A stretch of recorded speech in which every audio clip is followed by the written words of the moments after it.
आशियाई बाजारांमधील कमकुवत संकेत आणि संथ सुरुवातीनंतर आज भारतीय शेअर बाजारातील प्रमुख सेन्सेक्स आणि निफ्टी घसरणीसह बंद झाले. बाजार बंद होताना सेन्सेक्स 893.39 अंकांनी घसरून 76,200 वर बंद झाला, तर निफ्टी 278.80 च्या घसरणीसह 23,824 अंकांवर बंद झाला. यामुळे गुंतवणूकदारांना सुमारे 4.57 लाख कोटी रुपयांचा फटका बसला.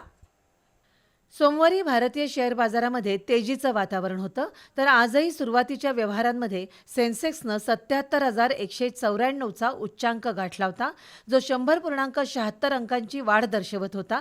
तसंच निफ्टीमध्येही वाढ होऊन तो 24,135 अंकांवर पोहोचला होता.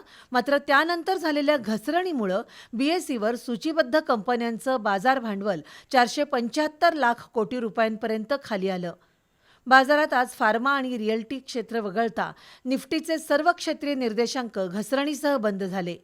निफ्टी स्मॉल कॅप 100 आणि निफ्टी मिड कॅप 100 या निर्देशांकांमध्ये अनुक्रमे 0.6% आणि 0.75% घसरण झाली. सेमीकंडक्टर कंपन्यांचे शेअर्स आणि विदेशी गुंतवणुकीमुळे आलेल्या विक्रमी तेजीनंतर गुंतवणूकदारांनी नफा वसुली केल्यानं दक्षिण कोरियाच्या शेअर बाजारातील कोस्पी निर्देशांकात 8% घसरण झाली. यामुळे सर्किट ब्रेकर लागू होऊन 20 मिनिटांसाठी व्यवहार थांबवावे लागले. SK युनिक्सच्या शेअर्समध्ये दिवसभरात 10%हून अधिक घसरण झाली, तर सॅमसंग इलेक्ट्रॉनिक्सचे शेअर 7.5% घसरले.